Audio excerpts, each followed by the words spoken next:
mag-host sa inyo today. Pero, next time po, iba po ang mag-host. So, ako po muna. Next time po yung po sabihin na ang name niya. So, ang pangalan ko po ay Nadine Lucien. AKA Ariana Grande. Woo!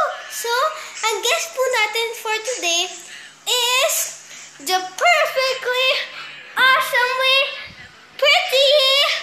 Alam niyo na po, ang magandang actress, Katy Perry, a.k.a. Taylor Swift. Woo! Ito na po siya! Hello! Hello everybody! Ako po ang kaunahang guest sa bagong TV Kasi, oh, I was joking, okay? Hello po! So, ito po ang maganda. Oh, kumari po kami. Di ba magaganda? Magkumari kami. Magaganda, kumari. Sige Buti po. naman ako yung, napili mo ng guest sa show mo. Alam niyo ba kung bakit ikaw po ang pinili namin? Bakit? Kasi ikaw po ay magaling sa mga talents mo. So ngayon po, kakanta po kayo. Woo! Cheer up po tayo para sa kanya. Kakanta po.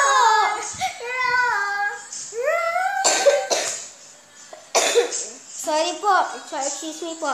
So, yung roar po ay bago labas lang po yun. At ito po ay super sikat. Top selling album po to ni Katy Perry, a.k.a. Taylor Swift. Woo! Cheer up naman po kayo. Cheer up. Woo! Sigawan din kasi ang palakpakan. Woo! Tapos, nasa part na po tayo ng interview. O, sige po. Tungkol po ito sa love life niyo. May tanong po ba ako? Sige. In a relationship po ba kayo? Single? Or it's complicated? Oh my God!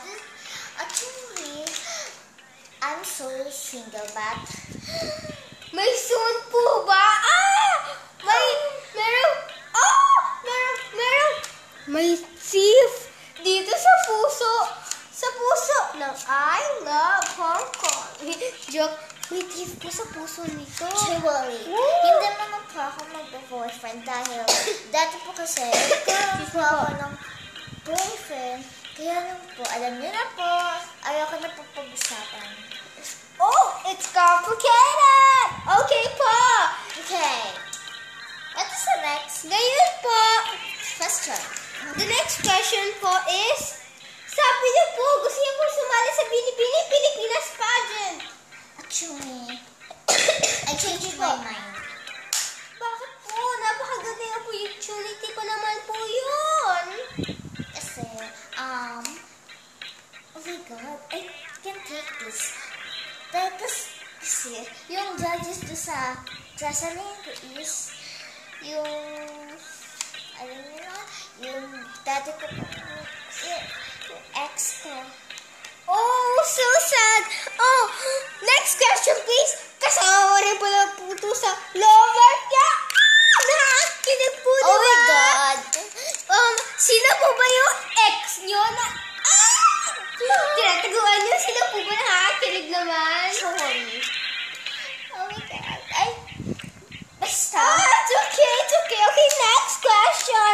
Sabi ko tama na sa love life eh. O sige po, next question. Pero... Excuse me po. Sorry guys, kailangan ko na po mag-out. Kasi, ang next host ay malapit na dumating. So, sorry po, goodbye na po. Bye-bye. Tandaan niyo po ako, ha? Excuse me po. Nadine Lucien, a.k.a. Ariana Grande.